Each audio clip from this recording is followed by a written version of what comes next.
বসেছিলেন। তিনি হঠাৎ লক্ষ্য করলেন হেরা গুহার মধ্যে একজন ব্যক্তি দাঁড়িয়ে আছে।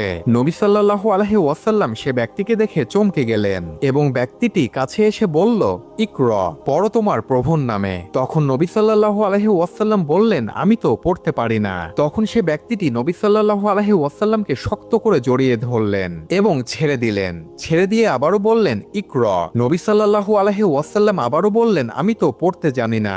সে ব্যক্তিটি আবারও শক্ত করে জড়িয়ে ধরলেন এবং কিছুক্ষণ পর ছেড়ে দিলেন। ছেড়ে দিয়ে আবারও তৃতীয়বারের মতো বললেন, ইকরা। নবী সাল্লাল্লাহু আলাইহি ওয়াসাল্লাম তৃতীয়বার একই কথা বললেন, আমি তো পড়তে পারি না। তখন সে ব্যক্তিটি পবিত্র কোরআনের সূরা আলাকের 5টি আয়াত পাঠ করে শোনালেন। আর এই ব্যক্তিটি কোনো মানুষ ছিল না, তিনি ছিলেন ফেরেশতা জিবরাইল আলাইহিস সালাম। প্রিয় নবী হযরত মুহাম্মদ সাল্লাল্লাহু আলাইহি ওয়াসাল্লাম তখনও জানতো না তিনি আল্লাহ তাআলার মনোনীত রাসূল। আর এই রাত থেকে ইসলাম প্রচারের যাত্রা শুরু হয়। আর এই